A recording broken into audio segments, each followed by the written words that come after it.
Number 9, Empire City Raeganthia. So in the story, we've only really been to 2 places in our life.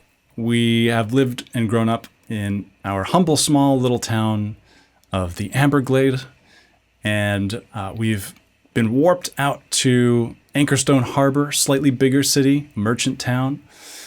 But now we've arrived. 5 grueling days and nights at sea, we've arrived to the Empire City Raeganthia, sprawling grandeur. This is the biggest city you've ever dreamed of in your life. Huge buildings. It's imposing. It's exciting. It feels imperial. And I tried to bring that out in the music. So let's take a look at the music. The gimmick here is you've never been to such a big city. Arlith has given you a map, but you kind of want to wander. You want to get lost. So this etude is actually a map etude. We've got all of the warp markers possible. We've got senyos and codas and serpents and double codas, and we're warping back to the capo, we're warping back to the senyo. So there's a lot here.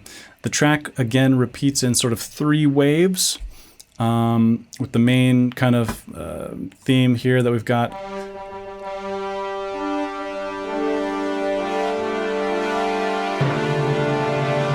Boom, here's the capo. This is actually the head. Very stern, almost military. So I'm not going to explain the whole form because that's part of the gimmick. You have to figure it out, but I will explain how to kind of navigate. So first ending, second ending, that's standard. Once you get to the second ending, you keep going. And then another first ending and another second ending, those being coming back to here. Of course, we're not going to do the fine yet. We continue with floating. So we've gotten to a more sensitive part in the music again. Here's our first real item in question, the serpent. This is a marking that's not used so often, but it is another warp marker. So essentially, the first one you see, you should take note of. That's where you're going to be warping back to.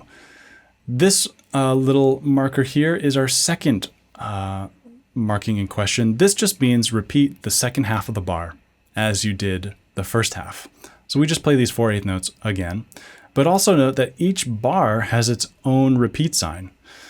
So it starts to get a little hairy in here, a little dicey. You really got to be paying attention to where you're going. Once you get through all of this successfully, here is your serpent. This is the thing that warps you back to here.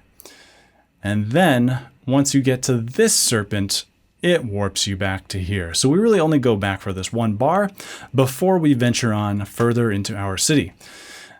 DS al coda, dal senyo al coda. So here's our senyo.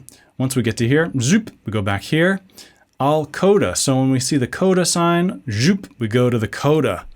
Now we're in this second sort of more sensitive, or it's really soaring. It's sort of like a beautiful moment in this tune. DC al coda 2. So da capo al coda 2. Bam, there's our capo. That's where we go. And this is our double coda, or coda 2 sign, bringing us to here. We play through this DS al fine, dal senyo al fine. So we go back here, we play through this, no repeat sign, and we end. And that's the whole map.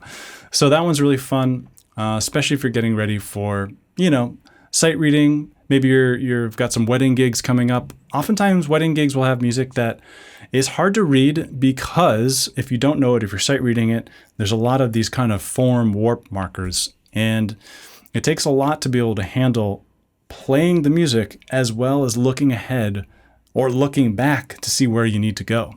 So that's this one.